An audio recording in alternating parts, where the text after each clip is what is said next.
তাবেও মানে বারবার ঘন ঘন করতে থাকো, সুযোগ হলেই। একবার জীবনে ফরজ, কিন্তু সুযোগ সুবিধা হলেই তোমরা তাবেও বাইনাল হজ্জ ওয়াল উমরাতে, হজ উমরা বারবার করতে থাকো। ফাইন্নাহুমা ইয়ানফিয়ানিল ফাকরা ওয়াজ যুনুব, কারণ হজ করলে তার ফজিলত হচ্ছে এই যে তাতে দুটো ফায়দা পাবে, দুটি উপকারিতা পাবে। এক হচ্ছে তানফিয়ানিল ফাকরা, দুনিয়ার উপকারিতা, তা হচ্ছে তোমার দারিদ্রতা মোচন হবে, তোমার অভাব দূর হবে, ফাকর দূর হবে। হাজিদের সত্যি যারা আল্লাহ সন্তুষ্টির জন্য হজ করে, তা আল্লাহ পাক রব্বুল আলামিন রুজিতে বরকত দিয়ে থাকেন।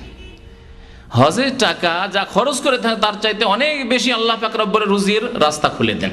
সুতরাং হজে খরচ করতে গিয়ে এই চিন্তা করবেন না যে 2000, 2500, 3000 রিয়াল খরচ করে দেবো, এই টাকাটা দেশে পাঠালে আজকাল অনেক টাকা, এই টাকা দিয়ে অনেক কিছু করতে পারতাম, এসব চিন্তা মোটেই নিয়ে আসবেন না আপনি। কারণ আল্লাহ পাক এর উত্তম প্রতিদান দুনিয়াতেই দিবেন। ইয়ানফিয়ানিল ফাকরা, আপনার অভাব দূর হবে হজ করে আসলে।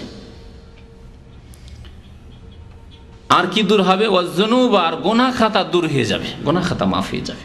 কত গোনা করেছেন সব মাফ হয়ে যাবে। চিন্তা করুন যে আপনার আমলনামা কেমন হয়ে যাবে, ফ্রেশ আমলনামা। হজ করে আসলেন, আসার পরে দেখছেন আল্লাহ পাক রব্বুল আলামিনের ফেরেশতাদের কাছে যে আমলনামা কর্মলিপি আপনার আছে একবারে সাদা হয়ে রয়েছে, যাও গোনা ছিল সব মুছে গেছে, কিচ্ছু নেই। প্রথম এখন লেখা শুরু হচ্ছে, এখন এই আমলনামায় কি রাখতে চান আপনি। আবার যদি ওই গুনাহ করেন, নেকিও করেন, নামাজও পড়ছেন আর আপনি গুনাহ করছেন, তাহলে আবার শুরু হয়ে গেল ওইরকমই। সজাগ, আপনার এই আমলনামা যখন একবারে ক্লিন হয়ে গেছে, পরিষ্কার হয়ে গেছে, তখন আর তাতে গুনাহ দিয়ে আমলনামা খারাপ করিয়েন না। কামায়ান ফিল কিরো খাবাসাল হাদিদ, যেমন আপনার ওই যে কামারশালা আছে, কামারশালা, কামারের ঘর ছোটকালে গিয়েছি আমরা, সেখানে লোহা নিয়ে যায় চাষিরা, লোহা নিয়ে যায়, বিভিন্ন রকমের হাতিয়ার অস্ত্র নিয়ে যায়, ওই ফাল পোড়াতে নিয়ে যায়। এগুলোতে মরিচা লেগে থাকে, জং লেগে থাকে, কি হয় লাল করে পুড়িয়ে দিয়ে তারপরে এমন পিটাই করলো যে একবার সব মরিচা শেষ হয়ে গেল। ওই রকমই হজ উমরা করলে গুনাহ খাতা সব আল্লাহ পাক রব্বুল আলামিন মাফ করে দেন। এই ছিল হজ উমরার ফজিলত সম্পর্কে কিছু কথা। এখন ফিরে আসি হজ উমরার আহকাম সম্পর্কে। হজের কয়েকটি রুকুন রয়েছে। রুকুন অর্থাৎ স্তম্ভ, খুঁটি। যেমন আপনার ইসলামের স্তম্ভ রয়েছে, ঠিক তেমনি হজ যে একটি ইবাদত, তারও কিছু স্তম্ভ খুঁটি রয়েছে, যেগুলি প্রত্যেকটি পালন করতে হবে। যদি একটি ছুটে যায় তাহলে হজ হবে না। একে রুকুন বলা হয়, যেগুলিকে অন্য ভাষায় ফারায়েজ বলা হচ্ছে। যারা ফরজ অজয় পার্থক্য করে তারা এগুলিকে ফরজ বলে, আর অন্যগুলিকে ওয়াজিব বলে থাকে। কিন্তু রুকুন যদি বলা হয়, বাকিগুলি যে রয়েছে ওয়াজিব, যে ওয়াজিবগুলি এর পরে বয়ান করব। চারটি বিষয় রয়েছে যেগুলি হজে রুকুন, অর্থাৎ এই চারটির প্রত্যেকটি পালন করতে হবে বড় সতর্কতার সাথে। যদি কোনো একটি ছুটে যায় তাহলে হজ হবে না। প্রথম রুকুন হচ্ছে হজের এহরাম বাঁধা। আমাদের ভাষায় এহরাম বাঁধা বলি। এহরাম বাঁধা মানে কাপড় পরা নয়, সেলাইবিহীন কাপড় পরা নয়। এহরাম বাঁধা মানে সাদা কাপড় পরা নয়, যা আমাদের দেশের মানুষ এহরাম বাঁধা মানে এই লোকটি এহরাম বেঁধে নিয়েছে। দাম্মাম এয়ারপোর্ট থেকে যারা প্লেনে যাচ্ছেন অনেকে সাদা কাপড় পরে নিয়েছেন, কারণ নিয়ত করতে হবে সামনে গিয়ে, তো এহরাম বেঁধে নিয়েছেন। এখানে যদি কেউ সেলাইবিহীন সাদা কাপড় পরে থাকে, এহরামের কাপড় পরে থাকে, এহরাম বেঁধে নিয়েছেন।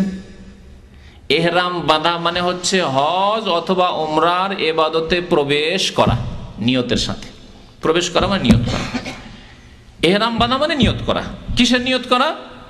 হজ অথবা উমরার, এর নাম হচ্ছে এহরাম।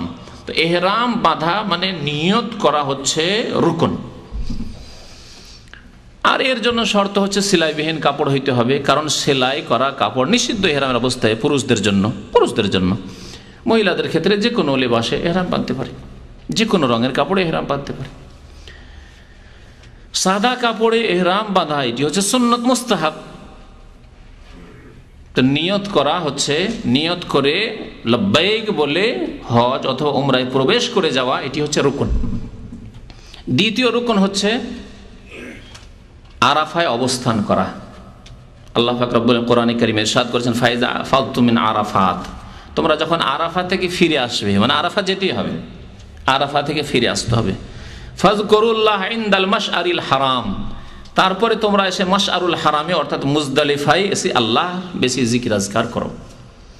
আল্লাহ এখানে আরাফাত থেকে ফিরতে বলেছেন এই জন্যই যে জাহিলি যুগে নবী করিম সাল্লাল্লাহু আলাইহি সাল্লামের জামানার পূর্বে কুরাইশরাও হজ করত, কিন্তু কুরাইশরা বলতো যে আমরা আল্লাহর ঘরের বাইতুল্লাহর খাদেম, সুতরাং আমাদের কিছু বৈশিষ্ট্য থাকতে হবে, আমরা হারামে বসবাস করি, সুতরাং আমরা হারামের এরিয়ার বাইরে যাব না। হারামের এরিয়া মুজদালিফার পরে শেষ হয়ে গেল, আরাফা মুজদালিফা হারামের বাইরে, তারা আরাফা যেত না।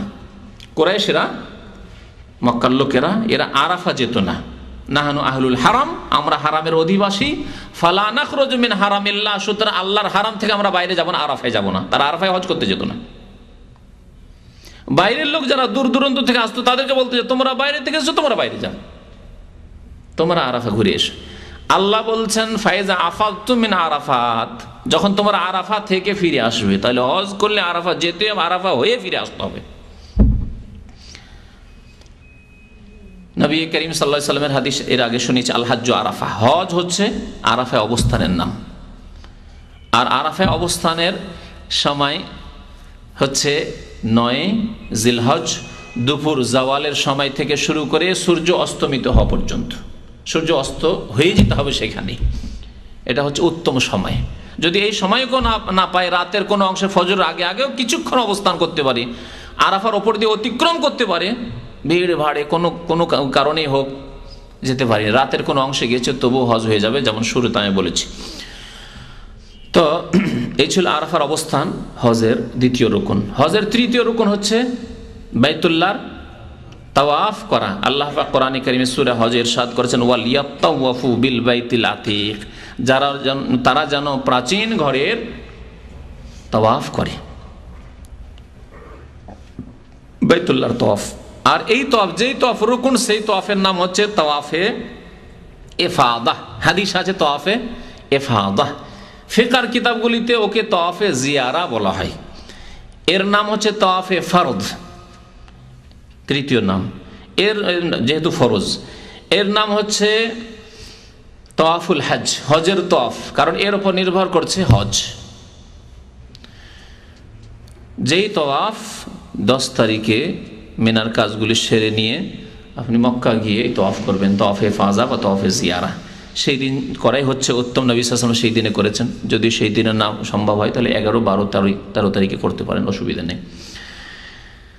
4 নম্বরের রুকন হচ্ছে হজের সাফা মারওয়ার সাই করা। আল্লাহ পাক সূরা বাকারা ইরশাদ করেছেন, ইন্নাস সাফা ওয়াল মারওয়াতা মিন শাআইরিল্লাহ, নিশ্চয়ই সাফা এবং মারওয়া আল্লাহ পাক রব্বুল আলামিনের নিদর্শন সমূহের অন্তর্ভুক্ত। আল্লাহর বহু নিদর্শন রয়েছে, তার 2টি নিদর্শন হচ্ছে সাফা এবং মারওয়া। প্রাচীন ইতিহাস রয়েছে সাফা মারওয়ার, কিন্তু সেই তাওহীদের ইতিহাস, সেই ইসলামের ইতিহাসকে বিকৃত করে মক্কার মুশরিকরা সাফার ওপর এক প্রতিমা রেখেছিল আর মারওয়ার ওপর এক প্রতিমা রেখেছিল। আর এই 2 প্রতিমার মাঝখানে তারাও তাওয়াফ করত, তারাও সাফা মারওয়া সাই করত, তারাও হজ করত, কিন্তু তারা নিয়ত করত যে যেহেতু এই দেবী দেবতার প্রতিমা রয়েছে সেই জন্য আমরা এখানে দৌড় দিচ্ছি, সাফা মারওয়া সাই করছি। দেখছেন, ইন্নামাল আমালু বিন্নিয়াত। মক্কার মুশরিকরা সাফা মারওয়া সাই করে মুশরিক হতো, আর তার পূর্বে ইব্রাহিম আলাইহিস সালামের জামানায় যারা হজ করেছেন তাওহীদের হজ, বা তারপরে যুগ যুগ ধরে তাওহীদের আল্লাহর একত্বের হজ করেছেন, তারা ইবাদত করেছেন। আজকেও মুসলিম বিশ্বের মানুষরা যারা তাওহীদের অন্তর নিয়ে এসে সাফা মারওয়া সাই করে, তারা ইবাদত করে। কিন্তু যারা এসে শিরিক করে, যারা এসে মাউলিদুর রাসূল আল্লাহর নবীর জন্মস্থানে সিজদা করে, যারা এসে মদিনায় এসে নবীর কবরে সিজদা করে, বা বলে মাদাদ ইয়া রাসূল আল্লাহ, বলে মাদাদ ইয়া জিলানি, মাদাদ ইয়া চিশতি, তারা ইবাদত না করে মুশরিক হয়ে যায়, শিরিক করে। এই 4টি ছিল হজের রুকন। হজের ওয়াজিব, হজের ওয়াজিব, হজের ওয়াজিবের কোনো একটি যদি ছুটে যায়, কি বলেছি এর আগে বলেছি কিন্তু, তাহলে হজে ত্রুটি হবে, সেই জন্য এই ত্রুটিকে সারানোর জন্য দম দিতে হবে, অর্থাৎ একটি করে কুরবানি করতে হবে। এই কুরবানির গোশত নিজে খেতে পারবেন না। হজে তামাত্তু এবং কেরানের যে কুরবানি রয়েছে, মানে প্রত্যেক হজের একটি করে কুরবানি, সেই কুরবানির গোশত নিজেও খান, অথবা নিজ নিজ বাড়িতে যে কুরবানি দিবেন আপনি কুরবানির মৌসুমে নিজেও খান, আত্মীয় স্বজন বন্ধু বান্ধবকে খাওয়ান, গ্রামবাসীকেও খাওয়ান, সচ্ছল সুখী লোকদেরকেও খাওয়ান, আর গরিব দুঃখীদেরকেও খাওয়ান, নিজে খান। কিন্তু এ দম অর্থাৎ হজে ত্রুটি হওয়ার কারণে যে কোরবানি দিচ্ছেন, এই কোরবানি জবাই হইতে হবে মক্কায়, এবং মক্কাতুল মুকাররমায় যে মক্কার ফকির দরিদ্ররা রয়েছে তাদের মাঝে বিতরণ করে দিতে, তাদেরকে দিয়ে দিতে হবে, নিজে খেতে পারবেন না, নিজের পরিবার আত্মীয় স্বজনকে খাওয়াতে পারবেন না। হজের অজেব হচ্ছে টোটাল 8টি, তবে কোনো কোনো কিতাবে 6টি পাবেন, কারণ 2টি ওয়াজিব রয়েছে যেগুলি প্রত্যেক হাজির জন্য প্রযোজ্য নয়। এই ওয়াজিবগুলি বর্ণনা করি আপনাদের সামনে। প্রথম ওয়াজিব হচ্ছে মিকাত থেকে ইহরাম বাঁধা, বাইরের লোকদের জন্য। হজের ক্ষেত্রে মানুষ 2 প্রকারের, এক হচ্ছে ভিতরের লোক, অর্থাৎ মিকাতের ভিতরে যারা বসবাস করে, মক্কার আশেপাশে জেদ্দা পর্যন্ত, এই তাইফের আগ পর্যন্ত, এদিকে মদিনার রাস্তায় মদিনার আগ পর্যন্ত ভিতরে যারা, চারিদিকে যে 5টি মিকাত রয়েছে, এই মিকাতের ভিতরে যারা বসবাস করে এরা দাখিলি ভিতরের লোক, এরা নিজ নিজ বাড়ি থেকেই ইহরাম বাঁধবে। এটাকে উল্টো আবার ফিরে যেতে হবে না। মদিনা রাস্তা দিয়ে গেলে জুলহলিফা, মদিনা থেকে 10 কিলোমিটার, মদিনা শহরের মধ্যে পড়ে গেছে জুলহলিফা মসজিদ হচ্ছে মিকাত। এখন তারপরে 100 কিলোমিটার দূরে ভিতরে যাদের বাড়ি আছে তারাকে বলা হবে না, বা 200 কিলোমিটার দূর থেকে যাই তোমরা মিকাতে ফিরে যাও, না, সরাসরি বাড়ি থেকে ইহরাম বাঁধবে এবং মক্কার উদ্দেশ্যে রওনা হবে। কিন্তু যারা বাইরে থেকে আসছে আফাকি ওদেরকে বলে, আফাক অর্থাৎ পৃথিবীর বিভিন্ন দিগন্ত থেকে আসছে, বাইরের লোক যারা আসছে তাদের জন্য ওয়াজিব হচ্ছে, দ্বিতীয় ওয়াজিব কি বললাম না, এটি প্রথম ওয়াজিব না, প্রথম ওয়াজিব হচ্ছে মিকাত থেকে ইহরাম বাঁধা, অর্থাৎ মিকাতে গিয়ে নিয়ত করবেন লাব্বাইক হাজ্জান বা লাব্বাইক উমরা, যে হজ করছেন সেই হিসেবে আপনি বলবেন। এটি নিয়ত করা হচ্ছে অন্তরে নিয়ত করতে হয়। আর হজের ক্ষেত্রে অথবা উমরার ক্ষেত্রে নবী করিম সাল্লাল্লাহু আলাইহি সাল্লাম লাব্বাইক শব্দ দিয়ে ইবাদতকে নির্ধারণ করেছেন, নিয়ত করা নয় এটি। কারণ অনেকে বলে, এই সংশয় দূর করার জন্য বলছি আপনাদেরকে, বুঝেন ব্যাপারটি। যারা ওই নামাজের নিয়ত করে অভ্যাস, রোজার নিয়ত করে অভ্যাস, উজুর নিয়ত করে অভ্যাস, হ্যাঁ, নাওয়াইতু আন উসাল্লিয়া লিল্লাহি তাআলা, হ্যাঁ, জোহরের নিয়ত, আসরের নিয়ত, ফরজের নিয়ত, বেতরের নিয়ত, এই যে নিয়ত করা যাদের অভ্যাস আছে তারা বা তাদের মুল্লারা, সাধারণ মানুষ তো জানে না, কিন্তু তাদের বিদ্যার্থীরা বলে যে হজে তো নিয়ত আছে, হজে নবী সাল্লাল্লাহু আলাইহি ওয়াসাল্লাম নিয়ত করেছেন। কোথায়? আপনি বলছেন নাওয়াইতু, আমি নিয়ত করছি। নবী করিম সাল্লাল্লাহু আলাইহি ওয়াসাল্লাম কি বলেছেন? নাওয়াইতুল হাজ্জা বলেছেন। ভালো করে বোঝেন, নবী সাল্লাল্লাহু আলাইহি ওয়াসাল্লাম কি নাওয়াইতুল হাজ্জা বলেছেন? আল্লাহুম্মা ইন্নী নাওয়াইতুল উমরা বলেছেন। যদিও আজ বিদাতি কিতাবগুলিতে আল্লাহুম্মা ইন্নী নাওয়াইতুল উমরাতা, আল্লাহুম্মা ইন্নী নাওয়াইতুল হাজ্জা এসব কথা লেখা আছে, কিন্তু নবী করিম সাল্লাল্লাহু আলাইহি ওয়াসাল্লাম বলেননি, বলতে বলেননি, শেখাননি। নাওয়াইতু বলা অর্থাৎ আমি নিয়ত করছি, এ কথা বলা ইসলামে নেই, ইসলামে নেই। মানুষের কথায় আছে, বিদাতিদের কথায় আছে, বিদাতিদের কিতাবে আছে, তাদের তরিকায় আছে, ইসলামী তরিকায় রাসূলুল্লাহ সাল্লাল্লাহু আলাইহি ওয়াসাল্লাম হজে নেই। তার নবী সাল্লাল্লাহু আলাইহি ওয়াসাল্লাম হজে আছে কি? হজ উমরার ক্ষেত্রে হ্যাঁ, লাব্বাইক উমরা, আল্লাহ হাজির হয়েছি উমরার উদ্দেশ্যে, লাব্বাইক হাজ্জান, আল্লাহ হজের উদ্দেশ্যে লাব্বাইক বলছি, হাজির হয়েছে তোমার দরবারে। এটি যদি নিয়ত হতো উচ্চারণ করা, তাহলে আল্লাহর নবী বলতেন সাল্লাল্লাহু আলাইহি ওয়াসাল্লাম আল্লাহুম্মা ইন্নী নাওয়াইতুল উমরা, নাওয়াইতুল হাজ্জা, নাওয়াইতু হাজ্জান, কখনো বলেননি। সুতরাং এই দিয়ে সংশয়ে পড়বেন না। আর কেউ যদি আপনাকে ধোকা দিতে চায়, চোখে ধুলো ছিটিয়ে বলতে পারে দেখো এই তো নিয়ত আছে হজের ক্ষেত্রে, না, কখনো না, নিয়ত নেই ইসলামে। নিয়ত উচ্চারণ করা নেই, নিয়তের সম্পর্ক হচ্ছে অন্তরের সাথে। আর খুব সাধারণ ভাষায় আমরা বুঝছি যে নিয়ত মানে মনের ইচ্ছা করা। যদি হজে না যেতে পারি তো ঈদটা দেশে করার নিয়ত আছে, বলেন না আপনারা? অনেকে বলছেন যদি হজে যেতে পারলাম, যদি না যেতে পারি, বা হজের পরে, হজ থেকে ফিরে আসার পরে আমার দেশে যাওয়ার নিয়ত আছে। কি বলেছেন? নাওয়াইতু সাফারা ইলা বাংলাদেশ। হ্যাঁ, আবার তারপরে কোন এয়ারলাইন্সে যাচ্ছেন? যেমন নামাজে গদ বাঁধা একবারে নামাইতু সলাতুজ জোহর আর কিবলামুখী হয়ে, হ্যাঁ, বলছেন না?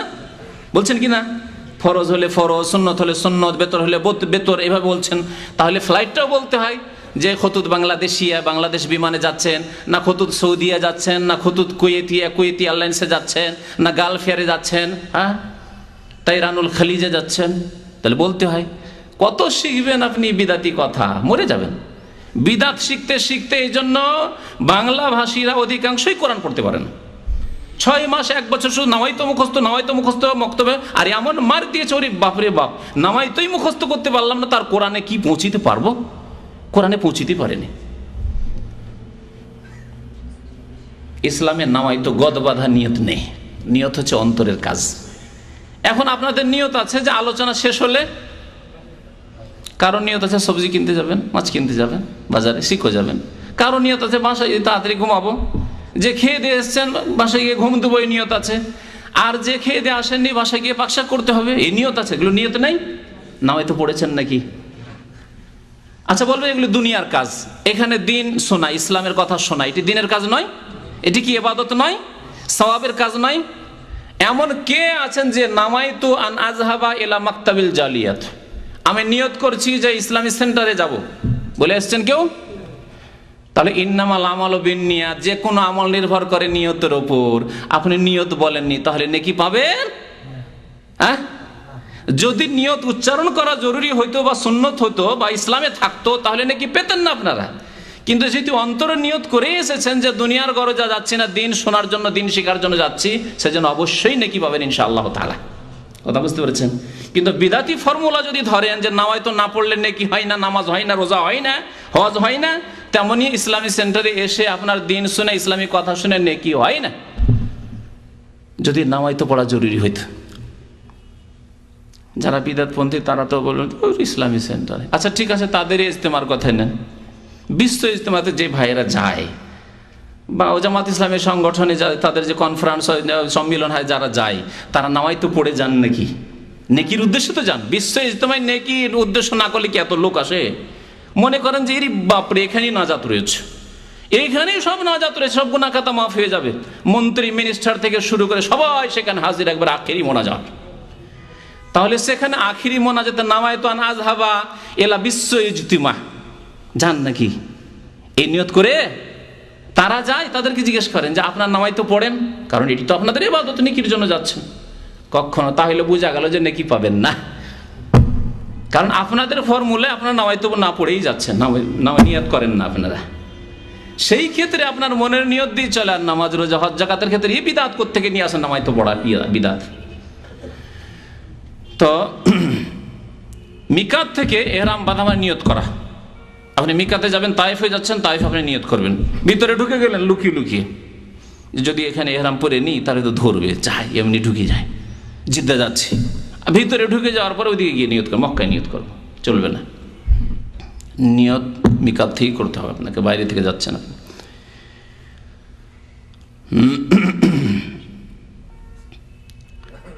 তারপরে দ্বিতীয় ওয়াজিব শোনেন, আরাফায় অবস্থান করা সূর্য অস্তমিত হওয়া পর্যন্ত।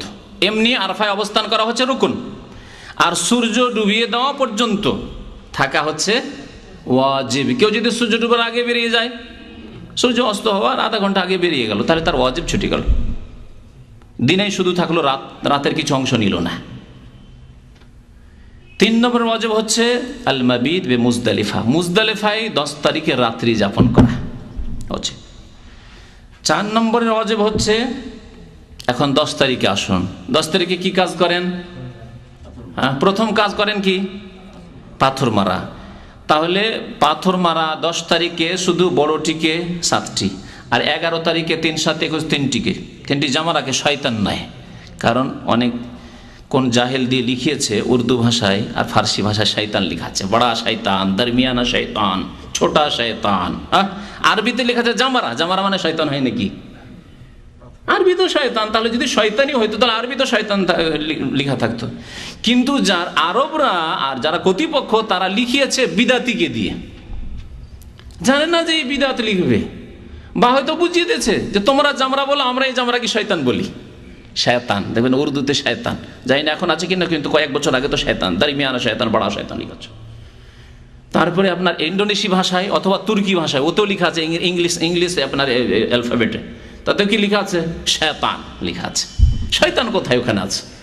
নবী সাল্লাল্লাহু আলাইহি ওয়াসাল্লাম জামারাত বলেছেন, রামিল জিমার, জামারাত অথবা জিমার বলা হয়েছে। এই স্থানগুলিতে নবী করিম সাল্লাল্লাহু আলাইহি ওয়াসাল্লাম পাথর মেরেছেন।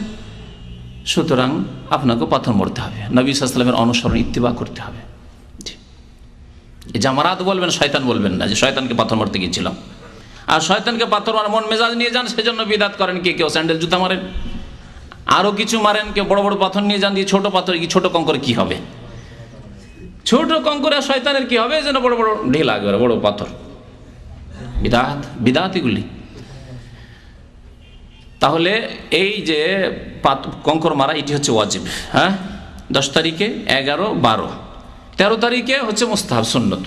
মারলে ভালো কথা, আর না মারলে 12 তারিখে মেরে আপনি সূর্য ডোবার আগে বেরিয়ে পড়েন। আচ্ছা, 5 নম্বরের ওয়াজিব হচ্ছে মেনায় রাত্রি যাপন করা। কোন রাত্রি? 9 তারিখের রাত্রি কি না, 9 তারিখের রাত্রি হচ্ছে সুন্নত। 8 তারিখের দিন এবং 9 তারিখের রাত্রি হচ্ছে সুন্নত। তাহলে মেনায় কোন কোন রাত্রিগুলি যাপন করা ওয়াজিব?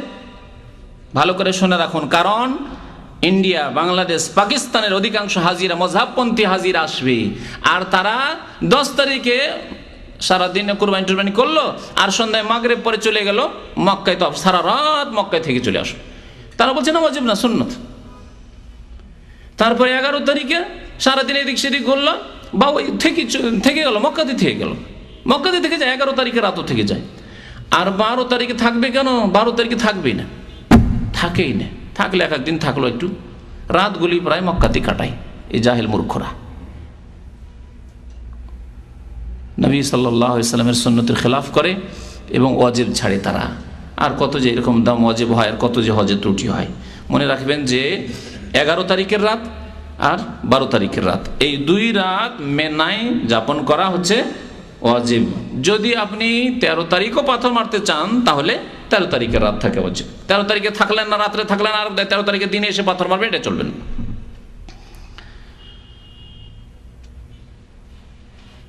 তারপরে আরেকটি ওয়াজিব হচ্ছে, আর কোন ওয়াজিব আছে? হ্যাঁ জি, মাথা মুন্ডন করা। কি মাথা মুন্ডন করা হচ্ছে ওয়াজিব। মাথা মুন্ডন করা ওয়াজিব না মাথা ছোট করলে চলবে? দুটোর একটা করতে হবে, দুটোর একটা ওয়াজিব। উত্তম হচ্ছে মাথা মুন্ডন করা। আর যদি মাথা মুন্ডন না করেন, তাহলে পুরো মাথা থেকে চুল ছোট করা। মেশিন দিয়ে করবেন তাহলে পুরো মাথা থেকে ছোট হবে। আর না হইলে দেশি যে কাটিং আজকাল, আলপেট কাটিং, এইদিকে ছোট হয়ে গেছে, আর এইদিকে উপরে টিক্কি ধরা আছে। হিন্দুরা ছোট টিক্কি রাখে আঙ্গুলের মতো এইখানে, আর আজকালকার ছেলেদের চুল কেমন, এইদিকে সব কাটা একবারে ছোট হয়ে আছে। জানেন না এই মাসলা, আসলে জানেন না, সেই জন্য এরকম ভুল করেন। অনেকের মাথায় এরকম চুল আছে, এইদিকে সব ছোট হয়ে আছে, আর এইদিকে ঠিক আছে শীতে করার মতো আছে না চুল। আজকালকার বারবার শপের লোকেরা জানে যে ইন্ডিয়া বাংলাদেশের লোকেরা এরকমই চুল কাটে, আপনার চুল এরকম করে কাটবে। একজন আরবি যেহেতু এটাকে নাজায়েজ মনে করে, সেজন্য আরবি চুল এরকম করে কোনোদিন কাটবে না। হ্যাঁ, আরবি আমেরিকান যেগুলি আছে, ওদের আবার আলাদা টিক্কি, ও আমেরিকান টিক্কি, কথা বুঝতে পেরেছেন? ইসলামী টিক্কি নেই না, হিন্দুদেরটাও ইসলামী টিক্কি নয়। আর আপনার এই যে আমেরিকান টিক্কি যেটা আজকালকার ফাঁসেক আরবিরা করছে, সেটাও ইসলামে নেই। আর এই আলপেটওয়ালা যেটা এই নিচের দিক কাটলেন আর ওপরটা রেখে দেন স্মৃতি করার জন্য, এটা ওই শরীয়ত বিরোধী কাজ, এটা হাদিস বিরোধী। নবী করিম সাল্লাল্লাহু আলাইহি ওয়াসাল্লাম একটি হাদিস নাহা আনিল কাজআ, নবী করিম সাল্লাল্লাহু আলাইহি ওয়াসাল্লাম কাজা করতে নিষেধ করেছেন। কাজআ মানে হচ্ছে মাথার কিছু অংশ চুল কাটা আর কিছু অংশ না কাটা, এর নাম হচ্ছে কাজা। এদিক কাটলেন আর ওপরটা রেখে দিলেন চুল। আছে না অনেকের, আছে না নেই এরকম চুল? আমাদের দেশীয় কাটা কিন্তু এটা দেখতে পাচ্ছেন, অনেকের মাথায় এরকম হয়ে আছে। তো নিষেধ করেছেন, অনেকে মাসলা জানেন না, সুতরাং এইরকম চুল কাটবেন না। তাহলে চুল কাটলে পুরো মাথা থেকে কাটতে হবে। এটা যদি এমনি অবস্থায় হয়, তাহলে হজ উমরা থেকে ফারেক যখন হচ্ছেন, পুরো মাথা থেকে চুল কাটা হইতে হবে। এজন্য মেশিন লাগাই হচ্ছে সবচেয়ে উত্তম, তাহলে পুরো মাথা থেকে আপনি চুল নিতে পারবেন। আর যদি কেচি দিয়েই কাটতে চান, যে না আমি আরো সুন্দর করে চুল রাখতে চাই, বিশেষ করে হজের পরে যারা দেশে যায়, কারণ জানি আমি এরকম লোকদেরকে, দেশে যাব মাথা নেড়া নিয়ে কেমন করে যাব, তো চুল রাখবো, ঠিক আছে, ভালোভাবে গোটা মাথা থেকে চুল কাটেন আপনি। নবী করিম সাল্লাল্লাহু আলাইহি ওয়াসাল্লাম 3 বার দোয়া দিয়েছেন মাথা মুন্ডনকারীদেরকে। আর চতুর্থবারে দোয়া দিয়েছেন মাথার চুল ছোটকারীদেরকে। সুতরাং মাথা মুন্ডন করে হচ্ছে উত্তম। নবী সাল্লাল্লাহু আলাইহি ওয়াসাল্লাম যে হজ করেছেন তার বড় চুল ছিল, তার সত্ত্বেও তিনি কি করেছিলেন? মাথা মুন্ডন করেছেন। আল্লাহুম্মা আরহামিল মুহাল্লিকিন, আল্লাহুম্মা আরহামিল মুহাল্লিকিন। আল্লাহ কোরআনে কারীমে আল্লাহ মাথা মুন্ডনকারীদের কথা আগে উল্লেখ করেছেন, মুহাল্লিকিনা রুউসাকুম ওয়া মুকাসসিরিনা লা তাখাফুন। মুহাল্লিকিনের কথা উল্লেখ করেছেন আর মুকাসসিরিনের কথা, চুল খাটোকারীদের কথা উল্লেখ করেছেন, কিন্তু প্রথম উল্লেখ করেছেন মাথা মুন্ডনকারীদের কথা। 6টি কি হলো? ওয়াজিব হলো। এগুলি হচ্ছে সবার জন্য। মহিলাদের ক্ষেত্রে মাথা মুন্ডন নেই, মাথা মুন্ডন জায়েজ নাই। মাথার চুল ছোট করবে, কতটা?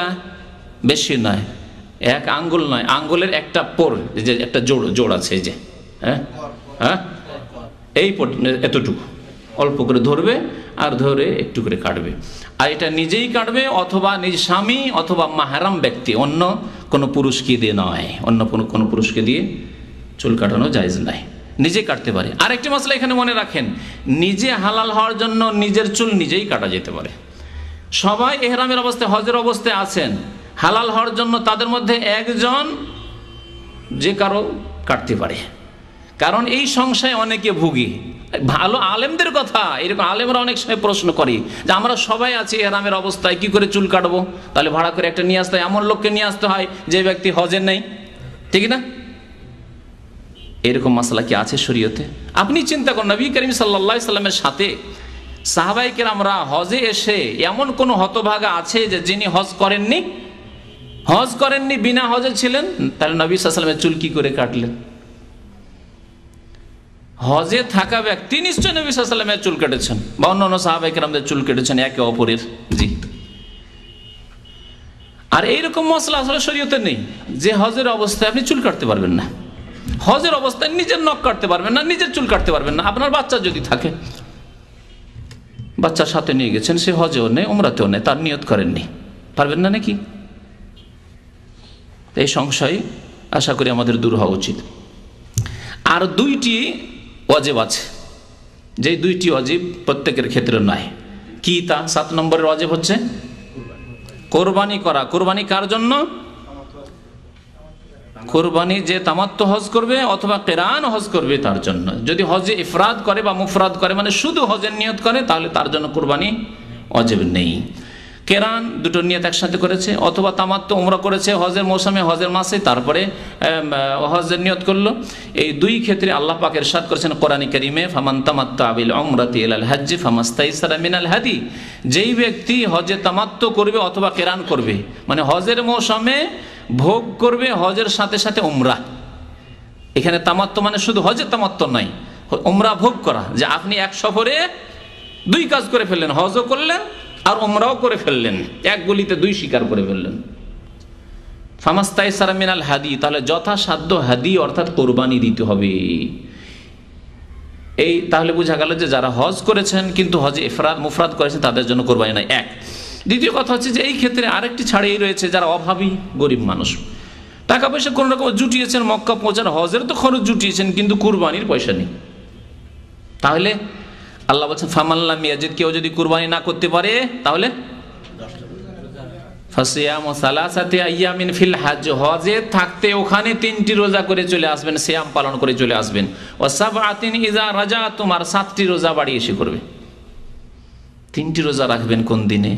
যদি 7 তারিখে পৌঁছেছে 7-8 তারিখ রেখে নেন, 9 তারিখ আরফার দিনে রোজা রাখিয়েন না, এটি ভালো। কারণ আরফার দিনে বড় ইবাদত রয়েছে, জিকির আজকার দোয়াতে মশগুল থাকবেন, হয়তো সেই সময় ক্লান্ত হয়ে গেলে ভিড় ভাড়ে অসুবিধা আছে। 10 তারিখে ঈদের দিনে রোজা রাখা হারাম, জায়েজই নয়, সুতরাং 10 তারিখে রাখবেন না। তাহলে যদি আর বাকি থাকে তাহলে 11-12তে রেখে নেন। 7 তারিখে রাখতে পারলেন, 8 তারিখে একটি রাখেন আর 11-12 2 দিনে রাখেন। হজের সময়ই রাখতে, ওখানে আপনাকে মক্কা দিয়ে রেখে আসতে হবে রোজায় 3টি। আর দেশে ফিরে অথবা এখানে ফিরে যেখানে থাকছেন সেখানে ফিরে 7টি রোজা রাখবেন। তিলকা আশারাতুন কামিলা, আল্লাহ বলছেন এই পুরো 10টি রোজা যে রেখে নেবে কোরবানির কাজ তার হয়ে যাবে অভাবীদের। যালিকা লাম ইয়াকুন আহলু হাযিল মাসজিদুল হারাম। আল্লাহ পাক রব্বুল আলামিন আরো আরেকটি মাসলার কথা বলছেন। আরেকটি ওয়াজিব রয়েছে, তা হচ্ছে বিদায় তাওয়াফ। এই বিদায় তাওয়াফও কার জন্য? যারা মক্কার বাইরের লোক, কাবা থেকে বিদায় নিচ্ছেন, বাইতুল্লাহ থেকে বিদায় নিচ্ছেন, মক্কাতুল মুকাররমা থেকে বিদায় নিচ্ছেন, যাচ্ছি আল্লাহ, যাচ্ছি তোমার ঘর থেকে, আল্লাহ আবার তুমি তৌফিক দিও বারবার যাতে করে আসতে পারি। নবী করিম সাল্লাল্লাহু আলাইহি ওয়াসাল্লাম যখন হজ শেষ হলো, বিদায় হজ, তখন বললেন লা ইয়ানফিরান্না আহাদুকুম মিন হাযাল বাইত হাত্তা লা ইয়ানফিরান্না আহাদুকুম হাত্তা ইয়াকুনা আখির আহাদিহিম বিহাযাল বাইত। তোমাদের কেউ যাতে করে নিজ এলাকা, নিজ দেশের জন্য সফর না করে যতক্ষণ পর্যন্ত তার শেষ সাক্ষাৎ বাইতুল্লাহর সাথে না হবে। অর্থাৎ শেষে বাইতুল্লাহর তওয়াফ করেন, 7 চক্কর লাগাবেন, বিদায় তওয়াফুল বেদা, বিদায় তওয়াফের নিয়তে, তারপরে 2 রাকাত নামাজ পড়বেন। এটা একবারে সফর শুরু হতে যাচ্ছে তার একটু আগে। এমন নয় যে আপনি সকালেই বিদায় তওয়াফ করে বসে আছেন আর সারাদিন কেনাকাটা বাজার করছেন, সন্ধ্যায় বের হবেন না, এত আগে না। সফর আপনার শুরু হতে যাচ্ছে তার 2-1 ঘন্টা আগে।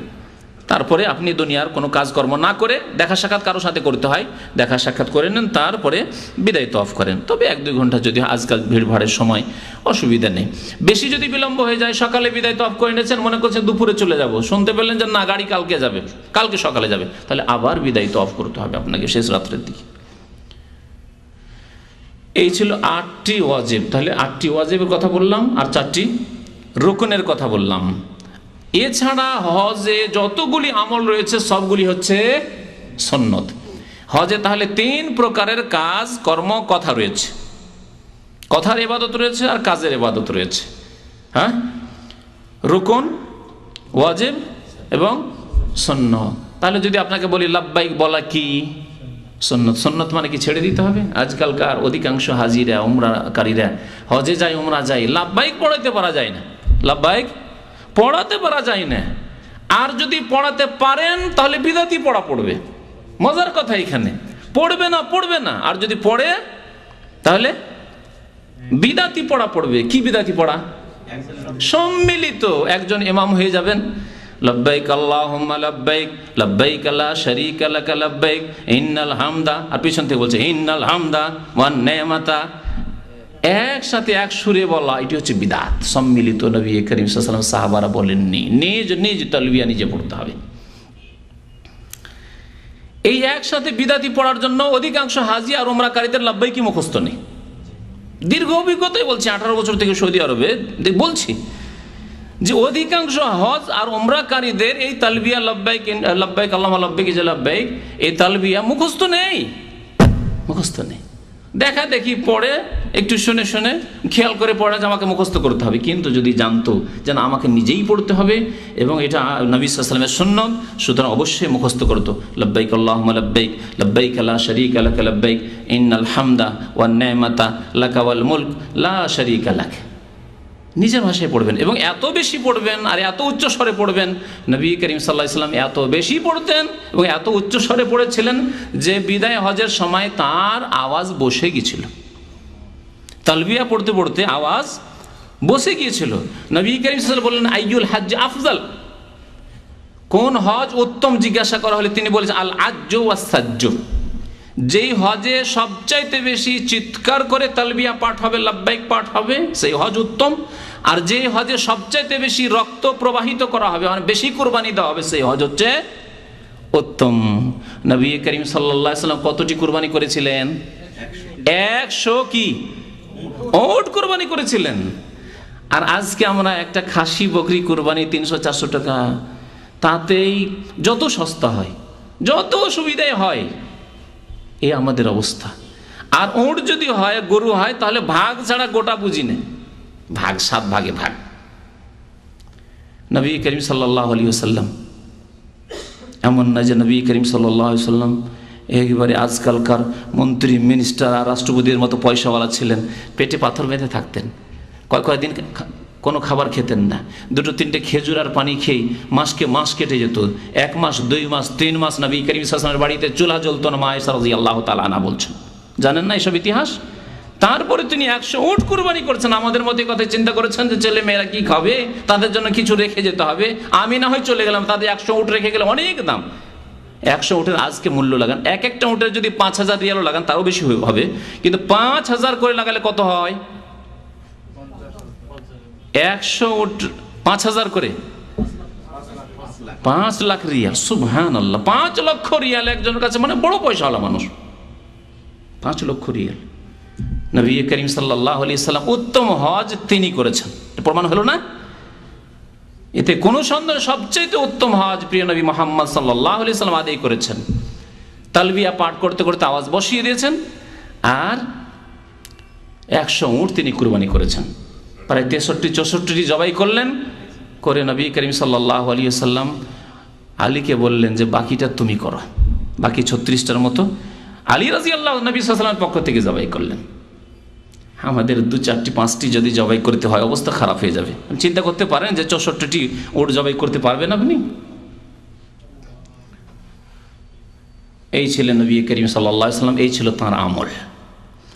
এইরকম কুরবানি ত্যাগ ইবাদতের ক্ষেত্রে, জীবনের প্রতিটি ক্ষেত্রে আল্লাহর জন্য কুরবানি করার ট্রেনিং, প্রশিক্ষণ, যে এতগুলি কুরবানি জবাই আল্লাহ সন্তুষ্টির জন্য করলেন, যা গরিব মিসকিনরা খাবে, আত্মীয় স্বজন খাবে, তার মাধ্যমে আপনার অন্যান্য জিনিসও কুরবানি করতে পারবেন। আপনি সব কিছু আল্লাহর জন্য উৎসর্গ করতে পারবেন। এইরকম ঈমান তৈরি করা, আসলে শুধু রক্ত বইয়ে দেওয়া নয়। তাই আল্লাহ কোরআনে ইরশাদ করেছেন সূরা হজ, লা ইয়ানালাল্লাহু লুহুমুহা ওয়ালা দিমাউহা ওয়ালাকিন ইয়ানালুহু আত-তাকওয়া মিনকুম। আল্লাহর কাছে তোমাদের কুরবানির গোশত পৌঁছে না, আর কুরবানির রক্ত পৌঁছে না। যেমন দেবী দেবতার সামনে রক্ত পেশ করে পত্তলিকরা, হ্যাঁ, রক্ত মাখায় মুশরিকরা, কুরাইশ মুশরিকরা, আরবের মুশরিকরা রক্ত মাখায় তো ওই দেবী দেবতাকে, প্রতিমা পুতুলকে। আল্লাহ বলছেন এসব পৌঁছে না আল্লাহর কাছে। ওয়ালাকিন ইয়ানালুহু তাকওয়া মিনকুম, তোমাদের পক্ষ থেকে কি আল্লাহর কাছে যায়? তোমাদের তাকওয়া, পরহেজগারি, গুনাহ মুক্ত কিনা, তুমি পাপ মুক্ত হতে পেরেছো কিনা, অন্যায় মুক্ত হতে পেরেছো কিনা, সৎ আল্লাহ ভীরু হতে পেরেছো কিনা। তোমাদের আল্লাহ ভীরুতা আল্লাহর কাছে পৌঁছে, যে আল্লাহকে কতটুকু ভয় করো, আল্লাহর জন্য কতটুকু কুরবানি করার মতো তোমার মন মেজাজ তৈরি হয়েছে, যে আল্লাহ যদি সুযোগ দেন আমার সব কিছু আমি আল্লাহর রাস্তায় বিলিয়ে দিতে পারবো, কুরবানি করে দিতে পারবো। এইরকম মন মেজাজ তৈরি হচ্ছে কিনা, এইরকম ঈমান আমল তৈরি হচ্ছে কিনা, এই হচ্ছে আল্লাহ পাক রব্বুল আলামিনের পরীক্ষার উদ্দেশ্য। তারপর আপনাদের সাথে ওয়াদা করেছিলাম যে হজের প্রকরণ বর্ণনা করব। হজ কত প্রকার, সময় শেষ হতে যাচ্ছে, হজ সংক্ষেপে হজের প্রকার বলে দিই। হজ হচ্ছে 3 প্রকার: হজে তামাত্তু, হজে ইফরাদ বা মুফরাদ, আর হজে কিরান। জি, হজে তামাত্তু হচ্ছে সবচেয়ে উত্তম, কারণ এতে মুসলিম ভাই বোনের জন্য আসানিও রয়েছে, সহজও রয়েছে এই হজ, এবং নবী করিম সাল্লাল্লাহু আলাইহি সাল্লাম এই হজের আকাঙ্ক্ষাও করেছেন। কার জন্য উত্তম? যেই ব্যক্তি সাথে করে হাদি কোরবানির পশু না নিয়ে যায়। আগের যুগে অনেক হাজি সাহেবরা কোরবানি সাথে করে নিয়ে যেত। আজকাল যারা বধূ, যারা উট পোষে, যারা খাসি পোষে, এখানে তাদের জন্য সুবিধা, কেনাকাটা করবো, ওখানে কিনবে কেন, ঘরের পোষার জিনিস রয়েছে, তো গাড়িতে করে যদি উঠিয়ে নিয়ে যায়, তাহলে তার ক্ষেত্রে যেহেতু সাথে করে কোরবানির পশু নিয়ে যাচ্ছে, সেই জন্য যতক্ষণ কোরবানির পশু জবাই না হবে ততক্ষণ হালাল হতে পারবে না। সেই জন্য তাদের জন্য কেরানি জরুরি, কেরান ছাড়া সে তামাত্তু করতে পারবে না। এই জন্য তার ক্ষেত্রে বলবো যে কেরান উত্তম। কিন্তু যেহেতু আজকালকার অধিকাংশ বা প্রায় হাজিরা কোরবানি সাথে করে নিয়ে যান না, কোরবানির আপনি ওই রিসিপ্ট নিয়ে নিলেন, কি ব্যাংকে পয়সা জমা করলেন, এর মানে কোরবানি সাথে নিয়ে যাওয়া নয়। কোরবানি আপনার ওখানে আছে, জবাই হবে যেখানে আছে, মেনায়। তাহলে আপনার জন্য যাদের কাছে হাদি কোরবানির পশু নেই, তাদের জন্য হজ্জে তামাত্তুই হচ্ছে উত্তম। তাতে আপনার জন্য সুবিধা রয়েছে। কি সুবিধা রয়েছে? যে আপনি গেলেন, যাওয়ার পরে ওমরার কাজগুলি করে হালাল হয়ে যেতে পারলেন, সেলাই করা কাপড় পরতে পারছেন, আপনি গোসল করে নিলেন, আপনি যে নিষিদ্ধ কাজগুলি ছিল, হয়তো নখ বড় আছে বা কিছু ইত্যাদি ইত্যাদি, মোজ বড় হতে যাচ্ছে, সেগুলি আপনি করে নিতে পারবেন, আর ফ্রি হয়ে ঘুরতে ফিরতে পারছেন। আপনি ইহরামের অবস্থায় আপনি একবারে বাঁধা নন, তাহলে এটি সুবিধা আপনার জন্য। আর আল্লাহ যখন যেখানে ছাড় দিয়েছেন, যেটা ছাড় দিয়েছেন, আর সেটা যদি সুবিধায় হয়, আপনার সুবিধাজনক হয়, সেটি উত্তম। যেমন কসরের নামাজ পড়া উত্তম, ঠিক না? 4 রাকাতের তুলনায় 2 রাকাত নামাজ কেউ যদি পড়ে ফরজ নামাজ সফরে, সেটি উত্তম কিনা? কি জন্য উত্তম? যে আল্লাহ ছাড় দিয়েছেন আর আপনার সুবিধাও আছে তাতে। এইরকমই হজে তামাত্তু হচ্ছে উত্তম, এই জন্য যে আল্লাহ এতে সহজ করেছে, মধ্যখানে হালাল হয়ে আপনি থাকতে পারছেন। আবার 8 তারিখে হজের এহরাম বাঁধেন, তাহলে মিকাত থেকে আপনি কিসের নিয়ত করবেন? ওমরার নিয়ত করবেন। বলেন লাব্বাইক ওমরা বলে অন্তরে নিয়ত করবেন, ওমরা শেষ করবেন। ওমরা যে কাজগুলি রয়েছে, ওমরার কাজ হচ্ছে এহরাম বেঁধে গিয়ে তাওয়াফ করা, সাফা মারওয়া সাই করা, তারপরে চুল ছোট করা। কারণ হজ যেহেতু করবেন, সেই জন্য পুরো মাথা থেকে চুল ছোট করেন, মাথা মুন্ডন করিয়েন না। বড় ইবাদত হচ্ছে হজ, হজের জন্য চুল রাখেন, কয়েকদিন পরে তো মুন্ডন করতে হবে। তারপরে 8 তারিখে যখন মেনা যাবেন তখন, বা মেনায় আছেন আপনি, মেনাতে আপনাকে রাখা হয়েছে, সেখান থেকে আপনি জোহরের আগে আগে এহরাম বেঁধে নেবেন গোসল টোসল করে, আর বলেন লাব্বাইক হাজ্জান, এখন হজে প্রবেশ করলেন। তাহলে উমরা আলাদা হলো আর হজ আলাদা হলো। নবী করিম সাল্লাল্লাহু আলাইহি সাল্লাম যেহেতু সাথে কোরবানি নিয়ে গেছেন, সেজন্য এই তামাত্তু উত্তম হজ করতে পারেননি। তবে আকাঙ্ক্ষা করেছিলেন যে আগে যদি আমি জানতাম যে আল্লাহ হজে তামাত্তুর পারমিশন দেবেন, কারণ জাহিলি যুগে হজে তামাত্তুকে ঘৃণা করা হতো আর হজে তামাত্তুকে খারাপ নজরে দেখা হতো, যে এই আবার কি। আচ্ছা, হজে তামাত্তুতে মধ্যখানে যেহেতু হালাল হয়ে গেলেন, স্ত্রী হালাল হয়ে গেল আপনার জন্য, সাথে থাকলে, সুযোগ সুবিধা থাকলে, আপনার সেপারেট ঘর রয়েছে, আপনার হোটেল রয়েছে, পয়সা রয়েছে। জাহিলি যুগের লোকেরা বলতো যে কেমন কথা হইল, হজে এসেছি আর স্ত্রী স্পর্শ করবো না, স্পর্শ করবো না, খুব খারাপ কাজ এটি। ইসলাম আসার পরে নবী করিম সাল্লাল্লাহু আলাইহি সাল্লামের কাছে ওহী যতক্ষণ না এসেছিল ততক্ষণ পর্যন্ত তিনিও ভাবছিলেন যে হজে তামাত্তু করাটা ভালো কাজ নয়। সুতরাং তিনি হজে কেরানের নিয়তে গিয়েছিলেন, আর তার সাথে আবার হাদিও নিয়ে নিয়েছিলেন। পরে যখন মক্কার কাছাকাছি পৌঁছলেন বা মক্কায় পৌঁছে গেলেন, তখন ওহী আসলো যে তোমার উম্মতের সাহাবায়ে কেরামদের মধ্য থেকে যারা তামাত্তু করতে চায়, তাদের কাছে হাদি নেই, তারা তামাত্তু করে নিতে পারে, অর্থাৎ উমরা করে হালাল হয়ে যেতে পারে। তখন নবী করিম আকাঙ্ক্ষা করেছেন, লাউ ইস্তাকবালতু মিন আমরি মাস্তাদবারতু, আমি যদি আগে জানতাম গায়বের কথা, অদৃশ্যের কথা, যা এখন জানলাম যে আল্লাহ তামাত্তুর অনুমতি দিয়েছেন, তাহলে মাসুকতুল হাদি, কুরবানির পশু সাথে নিয়ে আসতাম না, ওয়ালা জাআলতুহা উমরা, আর উমরার নিয়তে পরিবর্তন করে নিতাম, হজে তামাত্তু করতাম। আশা করেছেন, তাই নবী উত্তমের আকাঙ্ক্ষা করেছেন কিনা, সেজন্য তামাত্তু করা উত্তম। তারপরে হচ্ছে কেরান, যেহেতু কেরানে হজ উমরা দুটোই রয়েছে, সুতরাং 2 নম্বরে তা হচ্ছে উত্তম। আর 3 নম্বরে হচ্ছে ইফরাদ, শুধু হজ করা। যারা কোরবানি দিতে পারবেন অবশ্যই, কোরবানি নাও দিতে পারলে রোজা রাখেন, কিন্তু হজে ইফরাদে যেন না, হজে ইফরাদের চাইতে হজে কেরান করা উত্তম, কারণ হজের সাথে সাথে আপনার উমরাও হয়ে যাচ্ছে। হজে কেরানে মিকাত থেকে শুধু, হজে কেরানে কি করবেন, মিকাত থেকে এহরাম বাঁধবেন আপনি, এবং এখানে একসাথে দুটোর এহরাম বাঁধবেন, হজের এহরাম এবং উমরার। বলবেন লাব্বাইক উমরাতান ওয়া হাজ্জান, আল্লাহ হাজির হয়েছি উমরা এবং হজ উভয়ের উদ্দেশ্যে, 2 উদ্দেশ্যে, এবং একসাথে নিয়ত করেছেন আপনি দুটোর। এই যে নিয়ত করে গেলেন, মক্কা গিয়ে তওয়াফে কুদুম করলেন, যা হজে কেরানের ক্ষেত্রে সুন্নত। হজে তামাত্তুর ক্ষেত্রে যেহেতু উমরার তওয়াফ ছিল, সেজন্য সেটি ফরজ ছিল। হজে কেরানের ক্ষেত্রে যেহেতু একসাথে দুটোর নিয়ত রয়েছে, এই প্রথম তওয়াফ হচ্ছে সুন্নত, আর তারপরে সাফা মারওয়া সাইটা যদি করে রেখে দেন তো এই সাই যথেষ্ট হবে। আগামীতে আর তওয়াফে এফাজা বা জিয়ারার পরে আর সাই করতে হবে না। এখানে একটি সুবিধা আপনার জন্য রয়েছে। এখনই ভিড়ভাড় হয়তো অনেকটাই কম আছে তুলনামূলক 10-11 তারিখের চাইতে, সুতরাং এখানে যদি সাফা মারওয়া সাইটা করে রেখে দেন তাহলে আপনার জন্য ভালো রয়েছে, যারা কেরান করবেন তাদের জন্য। তারপরে আপনি হালাল হতে পারছেন না, কারণ দুটোকে একসাথে মিলিয়ে নিয়েছেন।